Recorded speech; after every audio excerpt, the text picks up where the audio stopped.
सच्चाई गूंजती है। मैं रीमा पराशर लेकर आती हूँ देश का सच आपके सामने।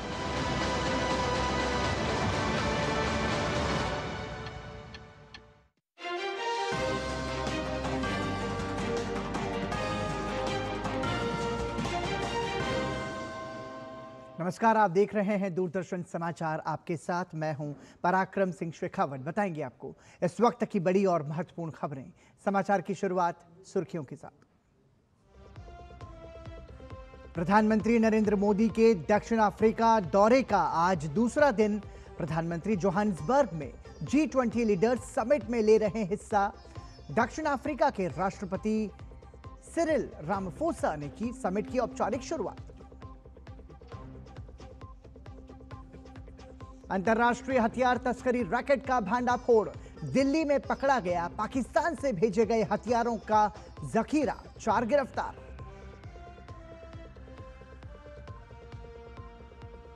पश्चिम बंगाल में SIR को लेकर घमासान। भाजपा ने ममता बनर्जी पर लगाया तुष्टीकरण का आरोप। कहा, आपकी पूरी राजनीति घुसपैठियों पर आधारित। हैदराबाद दौरे पर राष्ट्रपति द्रौपदी मुर्मू श्री सत्य साईं बाबा के शताब्दी समारोह में हुई शामिल। कहा, राष्ट्र निर्माण में देश भर की आध्यात्मिक संस्थाएं निभा सकती हैं महत्वपूर्ण भूमिका। और भारतीय बैडमिंटन स्टार लक्ष्य सेन की जबरदस्त वापसी। ऑस्ट्रेलियन ओपन के फाइनल में बनाई जगह। सेमीफाइनल में विश्व नंबर 6 चीनी ताइपे के चोटियन को दी मात।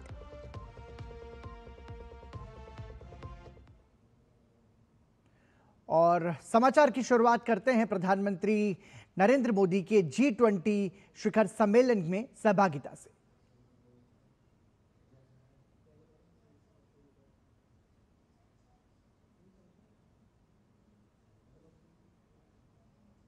प्रधानमंत्री नरेंद्र मोदी दक्षिण अफ्रीका के दौरे का आज दूसरा दिन है।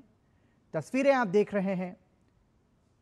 G20 नेताओं का शिखर सम्मेलन है और इस दौरान प्रधानमंत्री नरेंद्र मोदी सदस्य देशों के राष्ट्र प्रमुखों के साथ मुलाकात करते हुए। G20 शिखर सम्मेलन, जो कि 2 दिन का शिखर सम्मेलन है, इसके लिए प्रधानमंत्री दक्षिण अफ्रीका के दौरे पर हैं। इस दौरान प्रधानमंत्री नरेंद्र मोदी ने G20 सदस्य देशों के राष्ट्र प्रमुखों के साथ शिरकत की।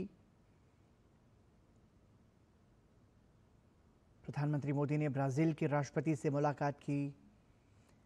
साथ ही साथ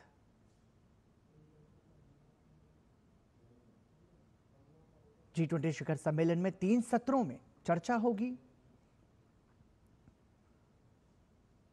और बहुत ही गर्मजोशी के साथ प्रधानमंत्री नरेंद्र मोदी के G20 सदस्य देशों के राष्ट्र प्रमुखों के साथ उनकी भेंट हुई।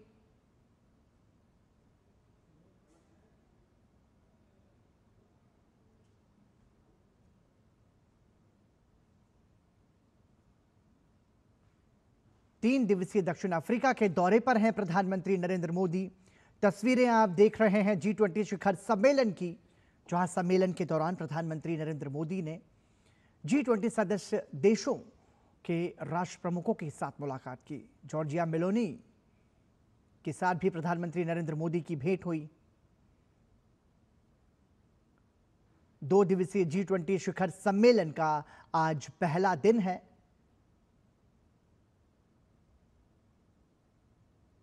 और ये 20वां G20 लीडर्स समिट है, जिसमें प्रधानमंत्री नरेंद्र मोदी शिरकत कर रहे हैं।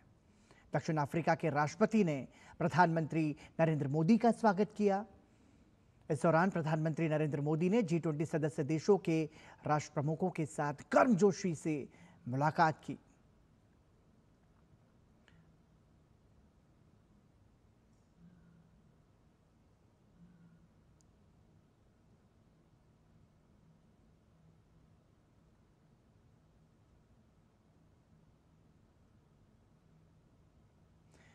इस वर्ष का विषय G20 सम्मेलन का एकजुटता, समानता और स्थिरता रखा गया है। इस पर विचार विमर्श होगा। साथ ही आपको बता दें, G20 लीडर्स समिट में जोहान्सबर्ग घोषणा पत्र को अपना लिया गया है। 3 दिवसीय दक्षिण अफ्रीका के दौरे पर हैं प्रधानमंत्री नरेंद्र मोदी। जोहान्सबर्ग में G20 नेताओं का शिखर सम्मेलन आयोजित हो रहा है। दक्षिण अफ्रीका की मेजबानी में यह सम्मेलन 20वां सम्मेलन आयोजित हो रहा है। 2 दिवसीय G20 शिखर सम्मेलन का आज पहला दिन है। इस दौरान प्रधानमंत्री नरेंद्र मोदी ने G20 सदस्य देशों के राष्ट्र प्रमुखों के साथ मुलाकात की।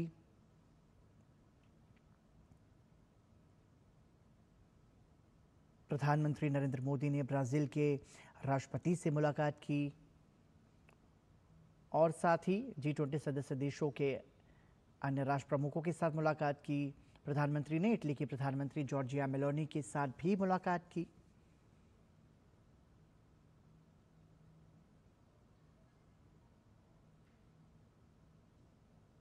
आपको बता दें कि G20 शिखर सम्मेलन में 3 सत्रों में ये पूरी चर्चा होगी।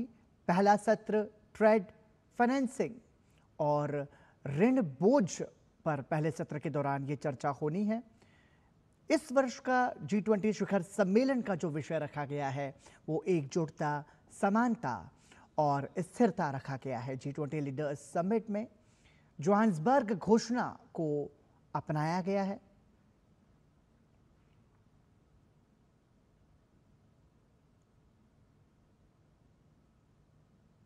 तस्वीरों में आप देख रहे हैं प्रधानमंत्री नरेंद्र मोदी G20 शिखर सम्मेलन में वैश्विक नेताओं से मुलाकात कर रहे हैं। दक्षिण अफ्रीका की मेजबानी में G20 शिखर सम्मेलन का आयोजन हो रहा है। 2 दिवसीय G20 शिखर सम्मेलन का आज पहला दिन है। ये 20वां G20 लीडर्स समिट है जिसमें प्रधानमंत्री नरेंद्र मोदी ने इटली के प्रधानमंत्री जॉर्जिया मेलोनी सहित G20 सदस्य देशों के प्रमुखों से मुलाकात की। साथ ही प्रधानमंत्री ने ब्राजील के प्रधानमंत्री से भी मुलाकात की।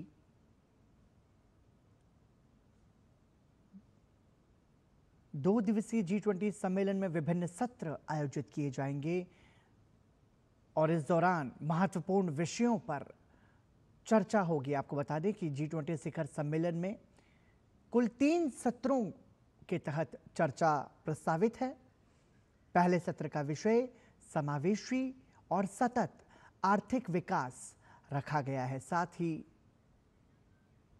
पहले सत्र में ट्रेड फाइनेंसिंग और ऋण बोझ पर भी चर्चा प्रस्तावित है। इस वर्ष G20 शिखर सम्मेलन का जो विषय रखा गया है वो एकजुटता, समानता रखा गया है। जोहान्सबर्ग में G20 शिखर सम्मेलन का आयोजन हो रहा है। प्रधानमंत्री 3 दिवसीय दक्षिण अफ्रीका के दौरे पर हैं। इस दौरान प्रधानमंत्री G20 शिखर सम्मेलन में शिरकत कर रहे हैं। साथ ही इससे इतर वो विभिन्न G20 सदस्य देशों के राष्ट्र प्रमुखों के साथ द्विपक्षीय मुलाकात भी करेंगे। आपको बता दें कि दक्षिण अफ्रीका की मेजबानी में G20 शिखर सम्मेलन का आयोजन हो रहा है, जिसकी तस्वीरें आप देख रहे थे। प्रधानमंत्री जोहान्सबर्ग में G20 लीडर्स समिट में हिस्सा ले रहे हैं। सम्मेलन स्थल पहुंचने पर राष्ट्रपति सिरिल रामाफोसा ने प्रधानमंत्री नरेंद्र मोदी का गर्मजोशी से स्वागत किया। उन्होंने प्रधानमंत्री का अभिनंदन नमस्ते करके किया। यह अफ्रीका में आयोजित होने वाला पहला G20 शिखर सम्मेलन है। 2023 में भारत की G20 की अध्यक्षता के दौरान अफ्रीकी संघ G20 का सदस्य देश बना था। इस वर्ष के G20 का विषय एकजुटता, समानता और स्थिरता रखा गया है। G20 लीडर्स समिट के दौरान प्रधानमंत्री ने इटली की प्रधानमंत्री जॉर्जिया मेलोनी से बातचीत की।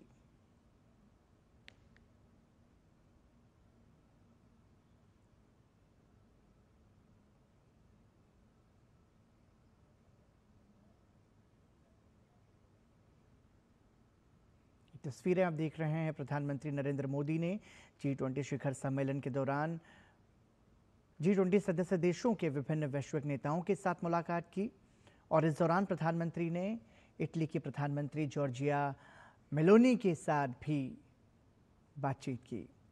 केंद्र सरकार ने एक ऐतिहासिक कदम उठाते हुए देश की 4 श्रम संहिताओं को लागू कर दिया है।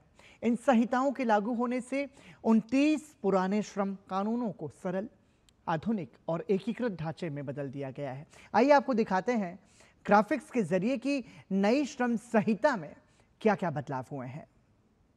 आपको बता दें कि नई श्रम संहिता के तहत बातचीत से सुलह कराने पर बल दिया जाएगा। साथ ही मजदूरों के अधिकारों को पूर्ण रूप से सुरक्षित रखा गया है, यानी कि श्रमिकों के सम्मान में सुरक्षा की पूरी गारंटी है। आपको बता दें सजा के नियमों में भी सुधार किया गया है। साथ ही कर्मचारी सभी परमानेंट वर्कर के फायदों के लिए एलिजिबल होंगे, ये भी महत्वपूर्ण प्रस्ताव इसमें रखा गया है। साथ ही 5 साल की बजाय अब 1 वर्ष में ग्रेच्युटी का अधिकार कर्मचारियों को होगा। वहीं काम के घंटों पर हफ्ते में 48 घंटे की लिमिट तय की गई है।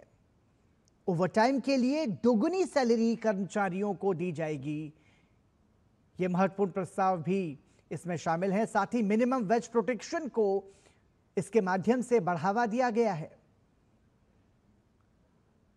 साथ ही आपको बता दें कि ईएसआईसी सुविधा अब पूरे भारत में कर्मचारियों के लिए उपलब्ध होगी।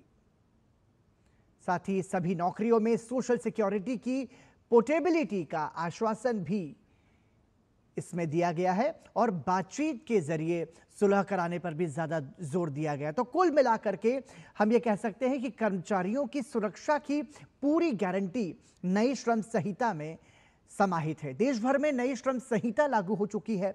नए लेबर लॉ सभी श्रमिकों के लिए लाभदायक होंगे। अब देश भर में एक जैसा न्यूनतम वेतन, समय पर सैलरी, महिलाओं के लिए सुरक्षित नाइट शिफ्ट और समान वेतन जैसे प्रावधान लागू होंगे। ओला, उबर, स्विगी, जोमेटो से जुड़े श्रमिकों को भी सामाजिक सुरक्षा मिलेगी। देश के कोने कोने में लोग खुश हैं और सरकार की प्रशंसा कर रहे हैं। राजस्थान के बीकानेर के श्रमिकों ने भी प्रधानमंत्री नरेंद्र मोदी को धन्यवाद दिया और इस फैसले की सराहना की। नरेंद्र मोदी प्रधानमंत्री साहब को धन्यवाद देना चाहता हूं कि श्रमिक अधिकार का जो नया नियम लगाए उनके लिए मोदी जी ने सर्वे बंधु सुखिना सर्वे संतु निरामय का पालन किया है। सरकार द्वारा जो निर्णय किया है बहुत अच्छा है और मैं इसका समर्थन करता हूँ। मोदी जी का एक अच्छा कदम है। तो वेतन के बारे में जो इन्होंने एक प्रयास किया है, अच्छा प्रयास है। देश भर में मजदूर और प्रबुद्ध लोग नई श्रम संहिता का स्वागत कर रहे हैं। पटना में मजदूरों को इससे मेहनताने में सुधार की उम्मीद है, तो प्रबुद्ध लोग इसे भारत के श्रम बाजार को औपचारिक बनाने की दिशा में एक बड़ा और महत्वपूर्ण कदम मान रहे हैं। लोगों का मानना है कि इसके चलते प्लेटफॉर्म और गिग वर्कर्स जैसे जो कर्मचारी हैं उनको न्यूनतम वेतन बढ़ने, स्वास्थ्य सुरक्षा देने के रास्ते खुलेंगे। कि ये 4 श्रम कानून लिखिए गए श्रमिकों के अधिकारों को लेकर के एक समग्र जो है प्रयास है और आने वाले समय में अगर ये सही से सारे 4 लेबर कोड भारत में इम्प्लीमेंट होते हैं तो ये भारत के श्रम बाजार को और लचीला बनाएगा, साथ ही साथ जो इनफॉर्मल सेक्टर को और फॉर्मलाइज करेगा।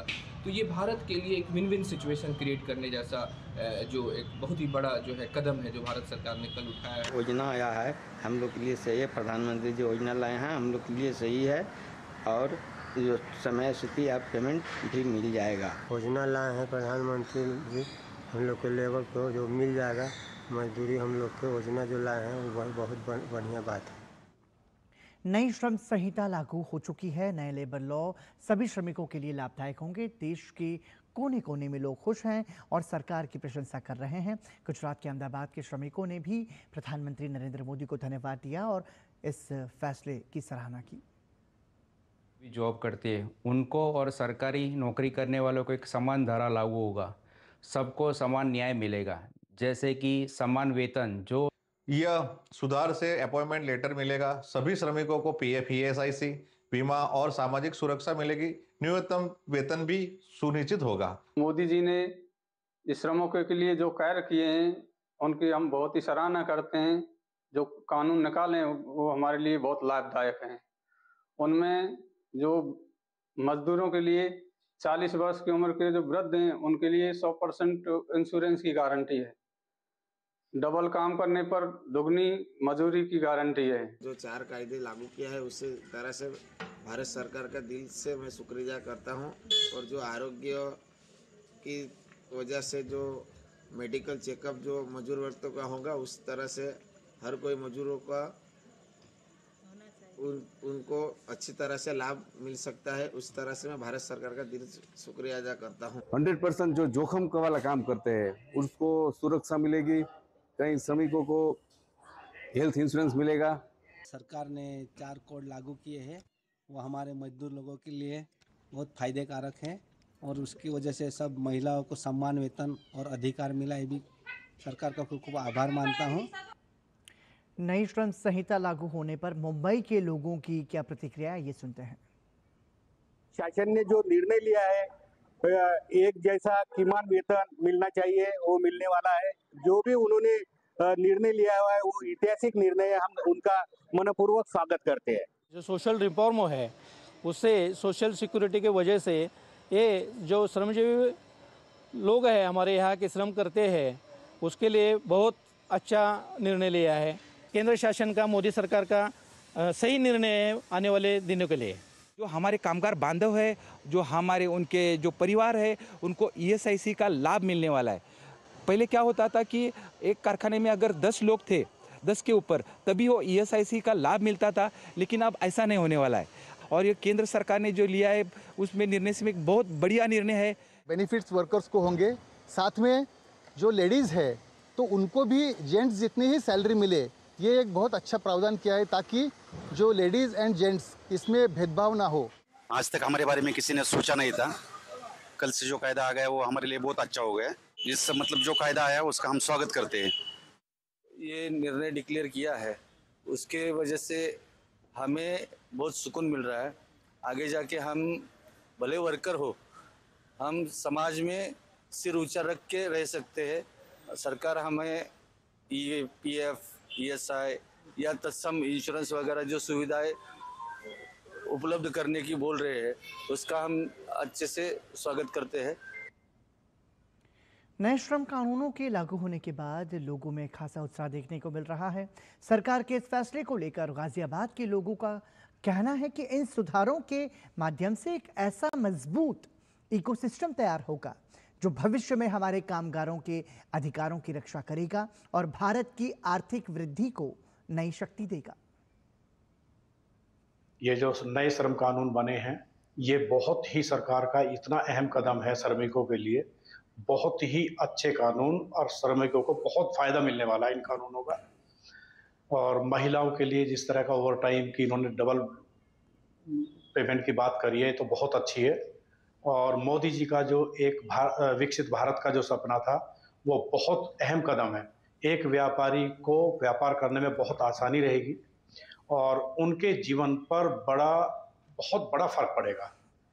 इन सब कार्यों के लिए मैं सरकार की सराहना करता हूं और सरकार ने सभी क्षेत्रों में बहुत अच्छा कार्य किया है। जहां तक मोदी जी के श्रमिकों के बारे में बात है, रिफॉर्म के बारे में बात है, इस सरकार की पॉलिसियों के बारे में बात है, सरकार श्रमिकों के लिए अभी जो नया कानून आया है ये बहुत अच्छा कानून और बहुत ही आमूल चमूल परिवर्तन करते हुए और श्रमिकों के लिए जो जितना उनकी विसंगतियां हैं और उनकी जटिलताएं हैं उसको दूर करते हुए उनकी आर्थिक उन्नति करने के लिए जो ये कानून आया है ये बहुत अच्छा है। देश भर में श्रम संहिता लागू होने से वस्त्र नगरी भीलवाड़ा के श्रमिकों में भी खुशी की लहर है। श्रम संहिता में केंद्र सरकार ने न्यूनतम वेतन, नियुक्ति पत्र, समान वेतन, सोशल सिक्योरिटी, ओवरटाइम पर डबल वेतन, फिक्स्ड टर्म ग्रेच्युटी और जोखिम वाले क्षेत्रों में 100% हेल्थ सिक्योरिटी जैसी गारंटियां सभी श्रमिकों को प्रदान की है। इसको लेकर श्रमिकों ने केंद्र सरकार और श्रम विभाग का भी आभार जताया। वर्तमान में 29 वेरियस एक्ट्स हैं जिसके तहत कार्य हो रहा है, जिसकी जगह 4 श्रमिक कोड होंगे, जिससे उनको बहुत सरल हो जाएगा। और दूसरा इसमें है कि श्रमिकों के लिए अभी तय सीमा से ज़्यादा काम करते हैं तो बहुत सी जगह ओवर टाइम जो नियमानुसार होता है वो नहीं दिया हो रहा है, उसकी यदि स्ट्रिक्ट मॉनिटरिंग करके इनको डबल ओवर टाइम दिया जाएगा। तीसरा है हेल्थ चेकअप का दिया है, हेल्थ चेकअप सालाना हेल्थ चेकअप करने से कार्यक्षमता बढ़ जाएगी। लास्ट में यह है कि जो ग्रेच्युटी अधिनियम के तहत अभी जो 5 साल के बाद ग्रेच्युटी एप्लीकेबल होती है, अभी एसआईटी निश्चित कर रही है 1 साल में ग्रेच्युटी देंगे तो वो भी श्रमिक कल्याण के लिए निश्चित रूप से अच्छी है। सरकार की योजनाओं के बारे में लिखा गया था, श्रम कानून के बारे में, वो पढ़ करके बहुत अच्छी खुशी हुई। पहले 5 साल में ग्रेच्युटी मिलती थी और अब 1 साल में ग्रेच्युटी मिलेगी। ये हमारे श्रमिकों के लिए बहुत ही अच्छी बात है। और दूसरा एक और इसमें सबसे अच्छी बात लिखी हुई है कि हेल्थ चेकअप, जो हेल्थ चेकअप है वो हर साल अगर होगा तो वास्तव में मजदूरों के लिए बहुत ही अच्छी बात होगी। क्या रुक रहे हैं एक छोटे से ब्रेक के लिए, देखते रहिए दूरदर्शन समाचार।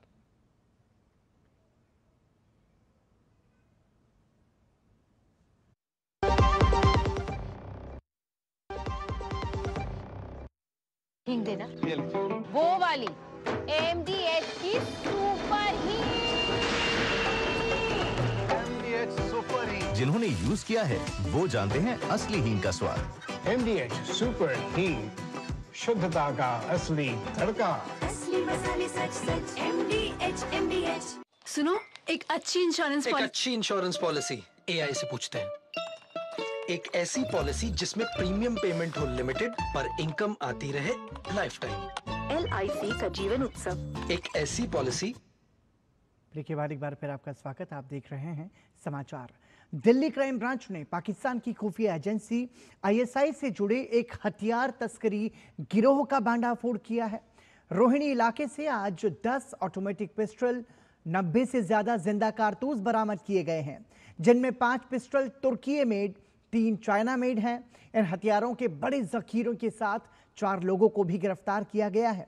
चारों की पहचान अजय, मनदीप, दलविंदर और रोहन के तौर पर हुई है।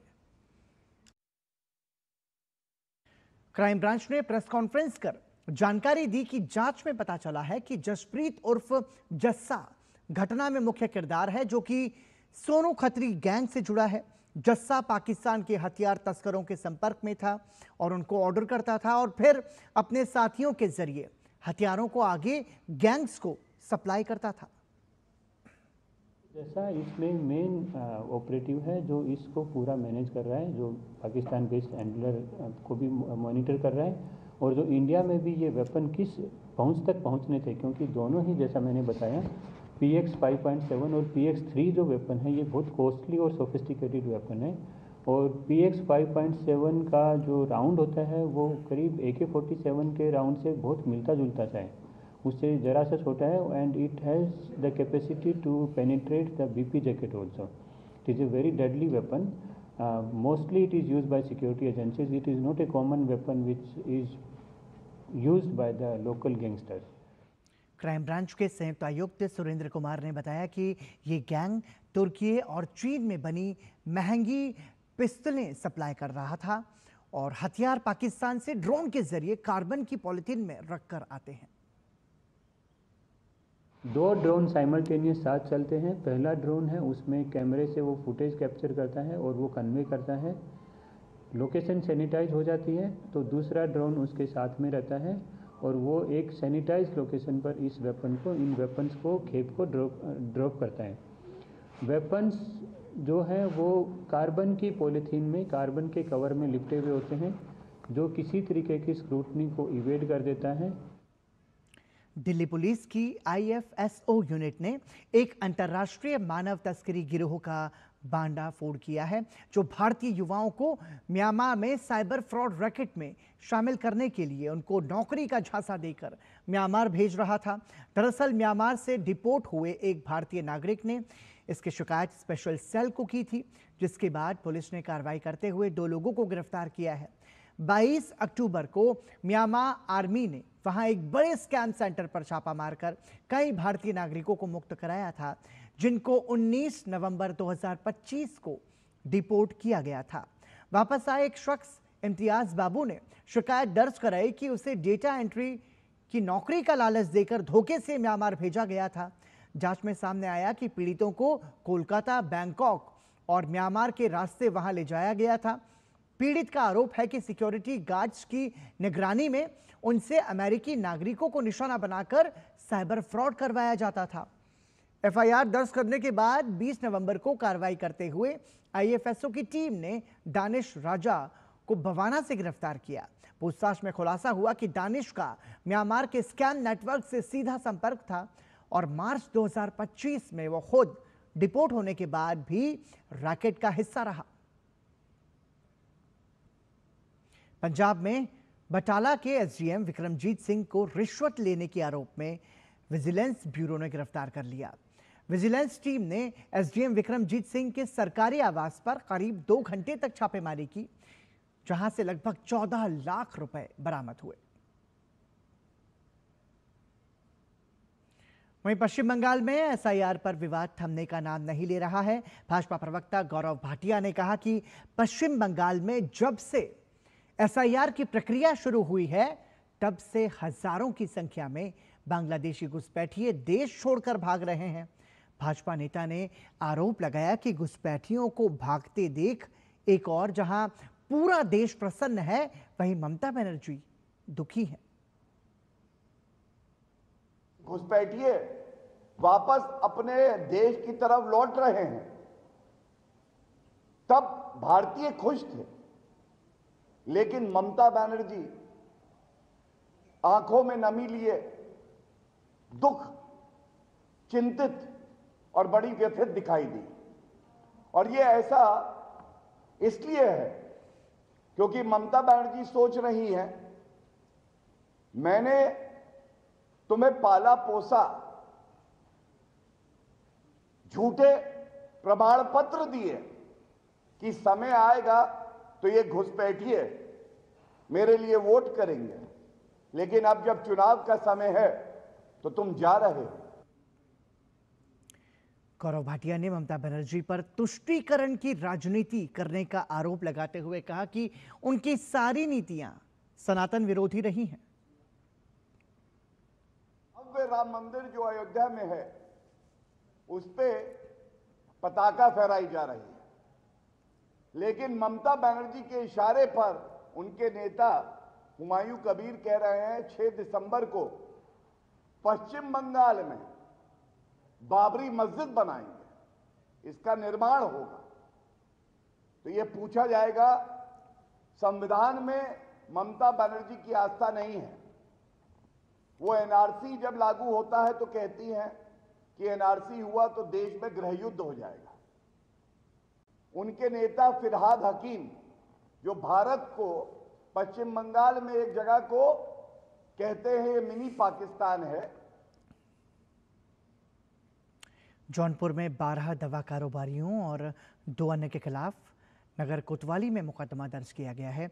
इन पर 42.45 करोड़ रुपए मूल्य की प्रतिबंधित कोडीन युक्त फेंसोडिल कफ सिरप बेचने का आरोप है। ये कार्रवाई शासन के सख्त निर्देशों का उल्लंघन करने पर की गई है। प्रदेश के आयुक्त खाद्य सुरक्षा और औषधि प्रशासन लखनऊ के निर्देश पर जिला औषधि निरीक्षक रजत कुमार पांडेय ने ये मुकदमा दर्ज कराया है।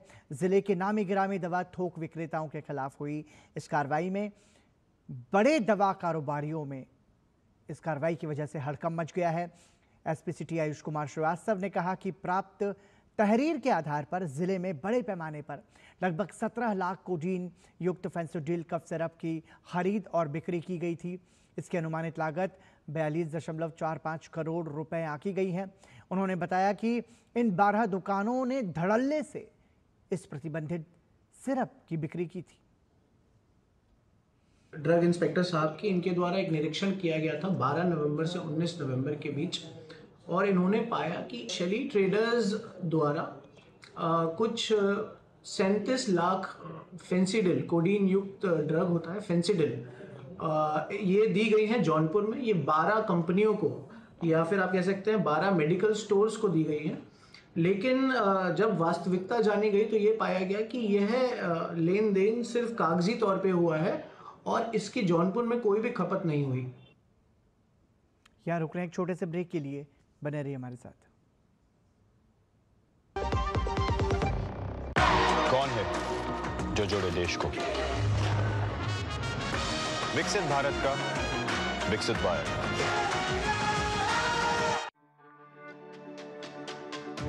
मेरी पसंद, मेरी पसंद, मेरी पसंद, मेरी पसंद,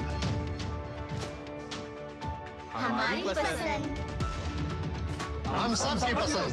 मजबूत देश का मजबूत सरिया हो गया स्टील। LIC युवा प्रोफेशनल्स के लिए लाए हैं नव जीवन श्री। करें नियमित प्रीमियम का भुगतान, जीवन बीमा का आनंद लें। प्राप्त करें प्रीमियम के प्रतिशत पर गारंटीकृत एडिशंस। अपने वित्तीय लक्ष्यों के अनुरूप मैच्योरिटी पर गारंटीकृत धनराशि पाएं। मौजूदा पॉलिसी धारकों के लिए आकर्षक अतिरिक्त लाभ। आज ही खरीदें। ब्रेक के बाद एक बार फिर आपका स्वागत। आप देख रहे हैं समाचार। बिहार में नई सरकार के गठन के साथ ही मंत्रियों ने अब अपना पदभार संभाल लिया है। बिहार के उप मुख्यमंत्री सम्राट चौधरी ने गृह मंत्री का पदभार संभाल लिया है। पदभार संभालने के बाद सम्राट चौधरी ने कहा कि भाजपा के नेतृत्व और नीतीश कुमार के निर्देशन में मुझे बिहार में गृह मंत्री के तौर पर काम करने का मौका मिला है। नीतीश कुमार ने लगातार बिहार में सुशासन स्थापित किया है। बिहार के सुशासन ने यहाँ हमेशा अराजकता को समाप्त किया है। आदरणीय प्रधानमंत्री जी और मुख्यमंत्री जी के मार्गदर्शन में लगातार बिहार में सुशासन स्थापित हो, इसकी चिंता करते रहना है। और नीतीश कुमार जी ने लगातार सुशासन स्थापित किया और आगे भी सुशासन की पूरी व्यवस्था नीतीश कुमार जी के नेतृत्व में होगा और नीतीश कुमार जी के मार्गदर्शन में ही होगा। बिहार का सुशासन लगातार बिहार में एक अराजकता को समाप्त किया है, जनराज को समाप्त किया है। उस व्यवस्था को पूर्ण रूप से स्थापित किया जाएगा कि अपराधियों के लिए खैर नहीं है, अपराधी के लिए ये बिहार नहीं है। बिहार से बाहर ही अपराधी को जाना होगा। राष्ट्रपति द्रौपदी मुर्मू हैदराबाद के दौरे पर हैं। उन्होंने पुट्टपर्थी स्थित प्रशांति निलयम में आयोजित श्री सत्य साईं बाबा के शताब्दी समारोह में भाग लिया। इस अवसर पर आंध्र प्रदेश के मुख्यमंत्री एन चंद्रबाबू नायडू भी मौजूद रहे। समारोह को संबोधित करते हुए राष्ट्रपति ने कहा कि श्री सत्य साईं बाबा ने समाज कल्याण के अनेक कार्य कर मानवता के सामने उत्कृष्ट उदाहरण पेश किया है। राष्ट्रपति ने कहा कि सत्य साईं बाबा ने महिलाओं के सशक्तिकरण और शिक्षा के प्रसार के लिए महत्वपूर्ण योगदान दिया है। श्री सत्य साईं बाबा ने समाज कल्याण के अनेक कार्य करके सबके सामने आदर्शों को यथार्थ का रूप देने के उदाहरण प्रस्तुत किए हैं। श्री सत्य साई सेंट्रल ट्रस्ट विद्यार्थियों के ऐसे उत्कृष्ट निःशुल्क शिक्षा प्रदान कर रहा है जो शैक्षणिक उत्कृष्टता को चरित्र निर्माण के साथ जोड़ती है। ये उल्लेखनीय है कि सत्य साई बाबा द्वारा 1969 में बेटियों के लिए विशेष महिला परिसर की शुरुआत की गई थी। ये उनके नारी शक्ति के प्रति दूरदर्शी सोच का प्रमाण है। शिक्षा के साथ साथ गुणवत्तापूर्ण चिकित्सा सेवा द्वारा भी सत्य साई बाबा के मिशन को आगे बढ़ाया जा रहा है। राष्ट्रपति द्रौपदी मुर्मू ने अपने संबोधन में राष्ट्र सर्वोपरि की भावना को दोहराते हुए कहा कि राष्ट्र निर्माण में देश भर की आध्यात्मिक संस्थाएं महत्वपूर्ण भूमिका निभा सकती हैं। उन्होंने सभी नागरिकों से अपील की कि वो इस प्रयास में योगदान दें ताकि भारत 2047 तक विकसित राष्ट्र बनने के लक्ष्य को प्राप्त कर सके। श्री सत्य साई बाबा ने समाज कल्याण के अनेक कार्य करके सबके सामने आदर्शों को यथार्थ का रूप देने के उदाहरण प्रस्तुत किए हैं। श्री सत्य साई सेंट्रल ट्रस्ट विद्यार्थियों के ऐसे उत्कृष्ट निःशुल्क शिक्षा प्रदान कर रहा है जो शैक्षणिक उत्कृष्टता को चरित्र निर्माण के साथ जोड़ती है। ये उल्लेखनीय है कि सत्य साई बाबा द्वारा 1969 में बेटियों के लिए विशेष महिला परिसर की शुरुआत की गई थी। ये उनके नारी शक्ति के प्रति दूरदर्शी सोच का प्रमाण है।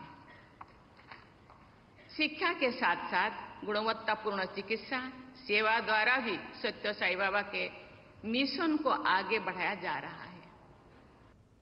दिल्ली में बढ़ते प्रदूषण पर एक बार फिर सख्ती शुरू हो गई है। राजधानी में इस समय ग्रैब 3 लागू है और इसके तहत कई अहम पाबंदियां प्रभावी हो गई हैं। ग्रैब 3 में फेज 2 के तहत सरकारी दफ्तरों में 50% कर्मचारियों को वर्क फ्रॉम होम की व्यवस्था लागू की गई है। दिल्ली की सीमाओं पर आने जाने वाले सभी वाहनों की कड़ी निगरानी की जा रही है। साथ ही जहां भी धूल और प्रदूषण की संभावना है वहां लगातार पानी का छिड़काव कराया जा रहा है ताकि हवा की गुणवत्ता और खराब न हो। गैप 3 का फेज 2 है जिसके अंदर जो वर्क फ्रॉम होम है 50% एम्प्लॉयज जो हैं वो घर से काम करें। दिल्ली के अंदर डीपीसीसी के माध्यम से हमारी सारी नोडल एजेंसीज के माध्यम से निरंतर हम ऐसी आइडेंटिफाई कर रहे हैं जितने भी हमारे सड़कों के ऊपर स्वीपिंग का काम है उसको एमआरएस के माध्यम से 100% करा रहे हैं रात को, और उसमें भी हम रात को नाइट शिफ्ट में करवाने का काम कर रहे हैं।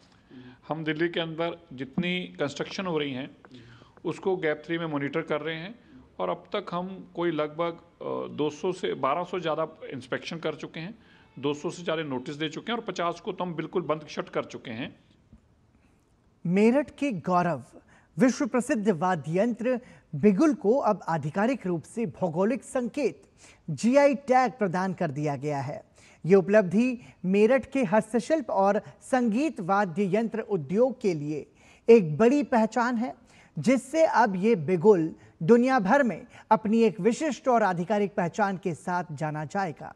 जीआई टैग मिलने से इस उत्पाद की गुणवत्ता और उत्पत्ति की विशिष्टता प्रमाणित हो गई है। यह टैग उन भौगोलिक क्षेत्रों को दिया जाता है जहां की विशेषताएं उस उत्पाद में समाहित होती हैं।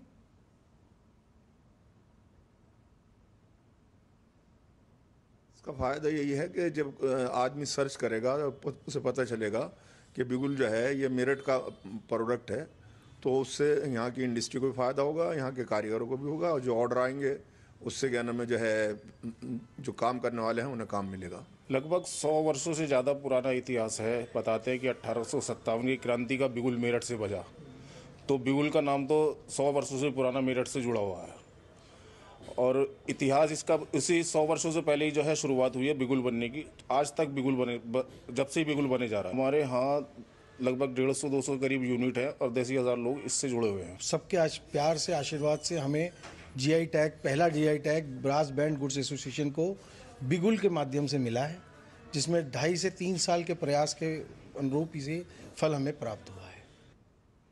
जम्मू कश्मीर में आज भारत तिब्बत सीमा पुलिस के 64वें स्थापना दिवस के अवसर पर समारोह का आयोजन किया गया।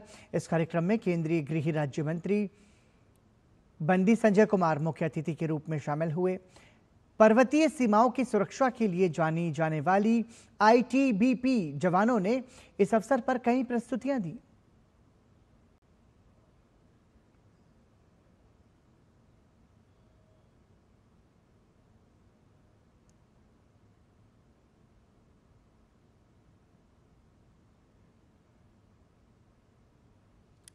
एनसीसी अपना 78वां स्थापना दिवस समारोह मना रहा है। आज रक्षा सचिव राजेश कुमार सिंह, एनसीसी महानिदेशक लेफ्टिनेंट जनरल वीरेंद्र वत्स और एनसीसी कैडेट्स ने वॉर मेमोरियल पर श्रद्धांजलि अर्पित की। पेश है हमारे संवाददाता गिरीश निशाना की एक रिपोर्ट। राष्ट्रीय कैडेट कोर यानी एनसीसी संसद द्वारा पारित अधिनियम के अंतर्गत 15 जुलाई 1948 को अस्तित्व में आई। एनसीसी की शुरुआत छात्र कैडेटों के साथ हुई। 1949 में छात्रा कैडेटों को भी इसमें जोड़ा गया और 1950 में वायुसेना और 1952 में नौसेना स्कंद इसमें सम्मिलित किया गया। आज देश भर में राष्ट्रीय कैडेट कोर में करीब 17 लाख से ज्यादा कैडेट प्रशिक्षण प्राप्त कर रहे हैं। रक्षा सचिव ने बताया कि भारत की विकास यात्रा में हमारी युवा शक्ति सबसे बड़ी वैभव है और हमारी युवा शक्ति का सबसे बड़ा प्रतीक एनसीसी है। एनसीसी को राष्ट्र विकास और राष्ट्र सुरक्षा में और ज्यादा योगदान देने के लिए उनकी संख्या 17 लाख से 20 लाख की जा रही है। युवा शक्ति का सबसे बड़ा प्रतीक हमारी नेशनल कैडेट कोर है। नेशनल कैडेट कोर को हम राष्ट्र विकास और राष्ट्र सुरक्षा में और अधिक योगदान देने के लिए हम उनकी जो संख्या है वो 17 लाख से 20 लाख करने वाले हैं। उनको और अधिक स्किलिंग और दूसरे प्रोग्राम्स में शामिल करके उनका योगदान बढ़ाने की हम कोशिश कर रहे हैं ताकि वो राष्ट्र सुरक्षा और राष्ट्र विकास दोनों में आगे बढ़कर हिस्सा ले सकें। 78वें स्थापना दिवस पर एनसीसी महानिदेशक ने कैडेटों को बधाई दी। उन्होंने बताया कि 20 लाख कैडेटों की संख्या में से करीब 40% संख्या छात्रा कैडेटों की है। उन्होंने एनसीसी के विस्तार के साथ साथ प्रशिक्षण के आधारभूत ढांचे को और ज्यादा बेहतर बनाने की बात पर बल दिया। 78th एनसीसी डे के मौके पर मैं तमाम कैडेट्स, ऑफिसर्स और स्टाफ को हार्दिक शुभकामनाएं देता हूँ। Out of strength of about 20 lakhs, about 40% of our strength comprises girl cadets. NCC के एक्सपेंशन के साथ साथ अभी हमारा फोकस है जो ट्रेनिंग इंफ्रास्ट्रक्चर थ्रूआउट इंडिया है उसे हम और बेहतर बना रहे हैं और मॉडर्न टेक्नोलॉजी को एनसीसी करिकुलम में इंट्रोड्यूस कर रहे हैं। एनसीसी का ध्येय एकता और अनुशासन है। देश में एनसीसी के कुल 17 निदेशालय हैं, जिसमें कैडेट सामाजिक कार्य और सामुदायिक विकास की गतिविधियों में हमेशा बढ़ चढ़कर हिस्सा लेते हैं। राष्ट्रीय कैडेट कोर का लक्ष्य कैडेटों को समाज के अच्छे नागरिक बनाने और उन्हें जीवन के प्रत्येक क्षेत्र में योग्य और अग्रणी बनाने के लिए उनमें चारित्रिक गुणों का विकास करना है। एनसीसी को देश ही नहीं बल्कि दुनिया का भी सबसे बड़ा युवा वर्दीधारी संगठन भी कहा जाता है। ये संस्था न केवल कैडेटों को एकता और अनुशासन का पाठ पढ़ाती है बल्कि चरित्र निर्माण में भी इसकी अहम भूमिका है। कैमरामैन पीयूष वर्धन के साथ गिरीश निशाना, ET न्यूज, दिल्ली। 56वें भारतीय अंतर्राष्ट्रीय फिल्म महोत्सव में आज का दिन सिने प्रेमियों के लिए खास रहने वाला है। मशहूर फिल्मकार विधु विनोद चोपड़ा और लेखक अभिजात Joshi unscripted the art and emotion of film making पर एक विशेष मास्टर क्लास में अपने अनुभव साझा करेंगे। वहीं अनुपम खेर निर्देशित बहुप्रतीक्षित फिल्म तन्वी द ग्रेट की आधिकारिक प्रेस कॉन्फ्रेंस आयोजित की जा रही है, जिसमें निर्देशक अनुपम खेर और अभिनेत्री शुभांगी मनोज दत्त शिरकत करेंगी। अंतर्राष्ट्रीय प्रतियोगिता श्रेणी में मॉस्किटोज का एशिया प्रीमियर भी आज रेड कार्पेट पर देखने को मिलेगा।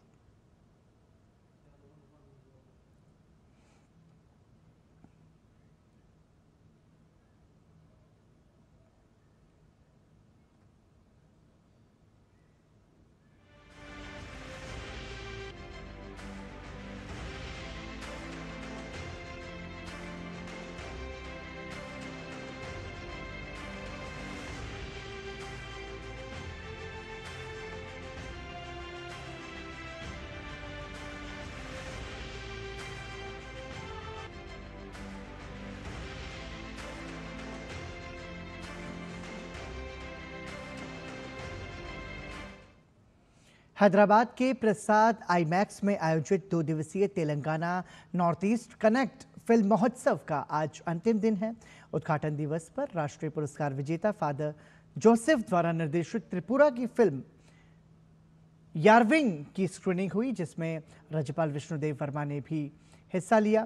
फेस्टिवल के आखिरी दिन पूर्वोत्तर राज्यों की चुनिंदा फीचर फिल्म्स, शॉर्ट फिल्म्स और डॉक्यूमेंट्रीज दिखाई जा रही हैं। मेघालय की चर्चित फिल्म ओनाथा को भी आईमैक्स स्क्रीन पर प्रदर्शित किया जाएगा।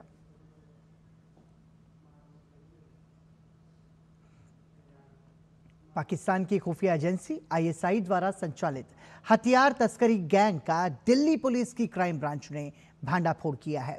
इस गैंग से जुड़े 4 लोगों को गिरफ्तार किया गया है, जिनके पास से 10 हथियार बरामद किए गए हैं, जो तुर्की और चाइना मेड हैं।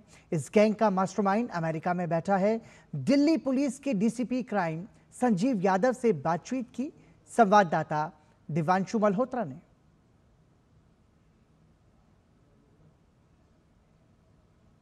पाकिस्तान की खुफिया एजेंसी आईएसआई लगातार भारत में हथियारों की तस्करी कर रही थी, जिसकी भनक दिल्ली पुलिस को लगती है और इस पूरे मॉड्यूल का भंडाफोड़ किया जाता है। हमारे साथ बातचीत करने के लिए डीसीपी क्राइम संजीव यादव जी हैं।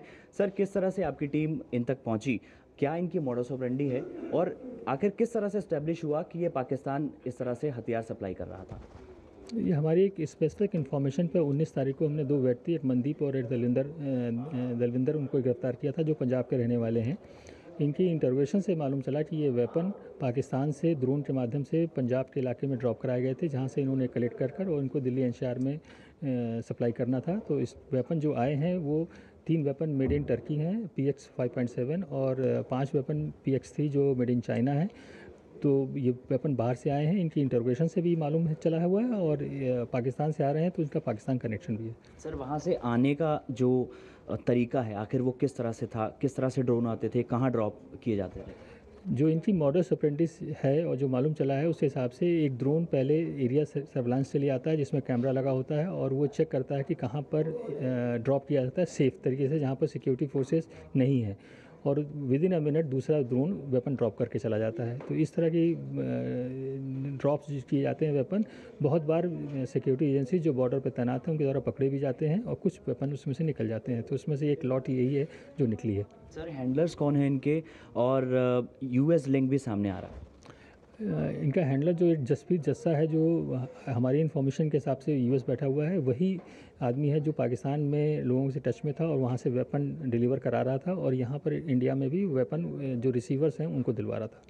सर, एक इम्पॉर्टेंट सवाल ये है कि कौन कौन से ऐसे गैंग्स हैं जिनको ये सप्लाई होना था, और ये हथियारों की बात करें तो किस तरह के हथियार हैं, कितने सोफिस्टिकेटेड हैं, प्राइस क्या रहता था इनका? इनका जो एक वेपन का प्राइस 8 से 10 लाख रुपए है, और ये मेड इन टर्की और मेड इन चाइना वेपन्स हैं, और बहुत ही सोफिस्टिकेटेड वेपन है। और इनका गैंग के बारे में थोड़ी, जो सप्लायर हैं वो किसी एक गैंग से जुड़े हुए नहीं हैं, वो सभी गैंग को सप्लाई करते हैं। Thank you so much. So एक बड़ा गैंग को बस्ट किया है, 4 लोगों को इस पूरे मामले में गिरफ्तार किया गया है, और इनके पास से काफ़ी सोफिस्टिकेटेड हथियार बरामद किए हैं। और जाहिर सी बात है कि पाकिस्तान जिस तरह से लगातार भारत में हथियारों की सप्लाई कर रहा था, इसकी भनक दिल्ली पुलिस को लगती है, जिसके बाद दिल्ली पुलिस उस पर काम करती है और इस पूरे गैंग का भंडाफोड़ किया जाता है। देवांशु मल्होत्रा, दूरदर्शन समाचार, दिल्ली। क्या रुक रहे हैं एक ब्रेक के लिए, बने रहिए हमारे साथ।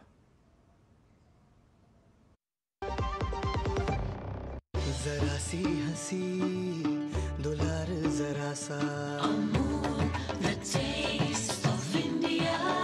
जरा सी अनबन प्यार जरा सा,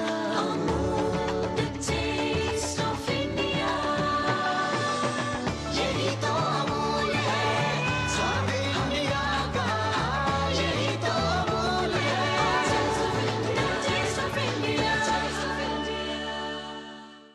जब धरती चीर कर निकलता है लोहे का पत्थर और मिलता है मोंगिया के जोश से, फिर तपता है, पिघलता है और बनता है फौलाद। अब होता है सरिया सारी खूबियों के साथ। मोंगिया स्टील, मजबूत देश का मजबूत सरिया।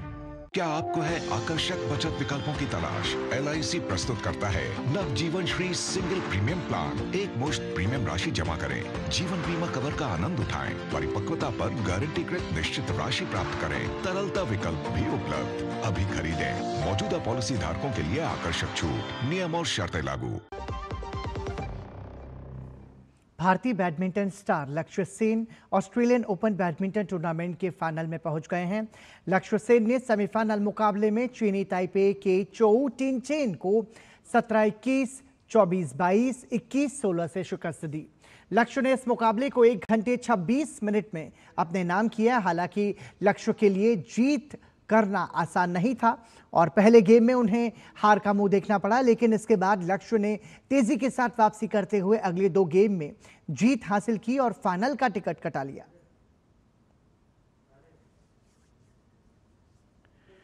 दो बार की विश्व चैंपियन निखत जरीन ने विश्व बॉक्सिंग कप फाइनल्स में मिली हालिया सफलता को बेहद अहम माना है।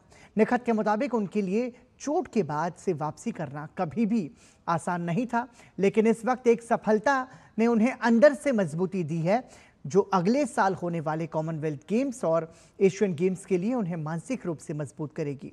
निखत ने अंतर्राष्ट्रीय स्तर पर लगभग 21 महीने से चले आ रहे पदक के सूखे को खत्म किया। निखत जरीन से खास बातचीत की हमारे संवाददाता गौरव कुमार ने। इस वक्त हमारे साथ 2 बार की विश्व चैंपियन निखत जरीन हैं। आइए उनसे बात करते हैं। निखत, लंबे समय बाद वापसी, लेकिन गोल्डन वापसी आपकी। जी हाँ, अभी वर्ल्ड कप फाइनल्स में गोल्ड मेडल जीतकर मुझे बहुत खुशी हो रही है।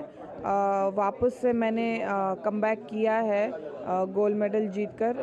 होपफुली मैं ऐसे ही आने वाले कॉम्पिटिशन्स में भी मेहनत करके वहाँ पे मेडल जीत के मैं अपना देश का नाम रोशन करना चाहूँगी। एक जंग तो आपको अपनी जो होता है कि बॉडी को अपना मेंटेन करने के लिए रखना पड़ता है, दूसरी एक मानसिक जंग जो है वो भी कहीं ना कहीं चलती रहती है कि अब मैं वापसी किस तरह से करूँगी, कैसे करूँगी।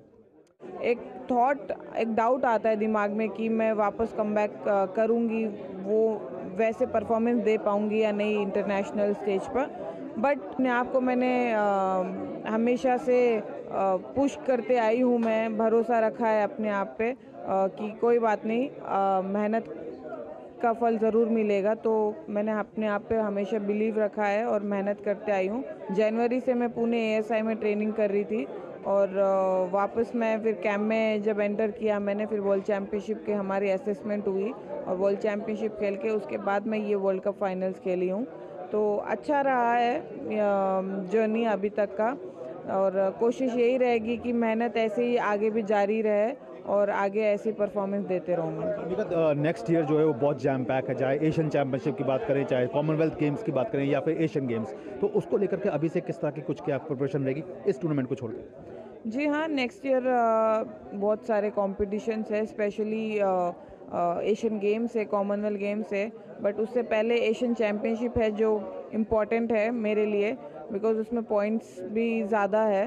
तो जो मार्च में होने वाला है एशियन चैम्पियनशिप में उसकी तैयारी करूँगी, बट उससे पहले एशियन नेशनल चैम्पियनशिप भी होगी, तो वहाँ पे मैं गोल्ड मेडल जीत के वापस से कैंप में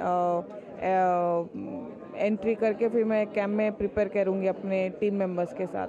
चलिए, बहुत बहुत शुक्रिया। तो ये है निखत ज़रीन, जिनका कहना है कि उन्होंने खुद को अपने आप को एक बेहतर तरीके से इस बार सामने रखा और ये जो जीत मिली है ये उनको कहीं ना कहीं बूस्टअप कर रही है अगले साल होने वाले एशियन गेम्स, कॉमनवेल्थ गेम्स और साथ ही साथ एशियन चैंपियनशिप के लिए। कैमरामैन बिमलेश के साथ मैं गौरव कुमार, DD न्यूज़, दिल्ली। दिल्ली में लाल किले के पास हुए ब्लास्ट और आतंकी हमला, ये खबर तो हम सभी ने देखी है, लेकिन इस खबर के तार सिर्फ सीमाओं के पार नहीं जुड़े बल्कि साइबर दुनिया से भी जुड़े हैं। ये ब्लास्ट हमें याद दिलाता है कि अब जंग मैदान में ही नहीं, मोबाइल की स्क्रीन और डेटा सर्वर पर भी लड़ी जा रही है। एक छोटी सी लापरवाही देश की सुरक्षा को खतरे में डाल सकती है। लड़की है, वो किन वेबसाइट्स पे जा रहा है, क्या उसके बिहेवियर में कोई चेंज आ रहा है, क्या वो कटा सा लग रहा है। अगर बिहेवियर में बहुत बड़ा एक चेंज लग रहा है और राजनीतिक से लेकर धार्मिक सोच में एक बहुत कट्टरवाद बढ़ रहा है, तो उसको सोशल मीडिया पे अगर कुछ अलग किस्म के दोस्त मिल रहे हैं या ऑनलाइन पे बहुत गैर वक्त में वो देखता रहता है, ऐसे हालात में उसको चेकिंग करनी चाहिए। आज के समय में हमें हर कदम पर सतर्क रहने की ज़रूरत है, जैसे हमारे घर पर लगे CCTV कैमरे, मकान को किराए पर देना या फिर अपनी पुरानी गाड़ी को बेचना। ये सब अब सिर्फ रोज़मर्रा के काम नहीं रहे, ये सीधे देश की डिजिटल और फिजिकल सुरक्षा से जुड़े फैसले बन चुके हैं। हम हर कदम पर कैसे रहें सतर्क और किन बातों को रखें ध्यान और कैसे करें अपराधों से अपनी सुरक्षा, जानने के लिए देखिए साइबर अलर्ट आज रात 10 बजे सिर्फ दूरदर्शन समाचार पर। और इसी के साथ समाचार में साइबर लापरवाही से आप देश को खतरे में तो नहीं डाल रहे, कई ऐसे खतरे जो साइबर जगत से जुड़े हैं जिनके माध्यम से आप अगर एहतियात बरतें तो देश को रख सकते हैं सुरक्षित। Terrorist group social media use क्यों करते हैं?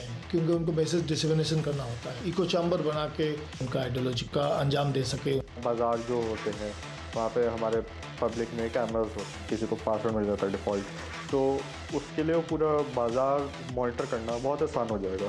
अगर मकान मालिक हैं तो अपने किराएदार का सत्यापन जरूर करवाएं। लोगों की सहूलियत के लिए दिल्ली पुलिस ने तो ये ऑनलाइन भी कर रखा है। तो देखिए साइबर अलर्ट रात 10 बजे सिर्फ DD न्यूज़ पर।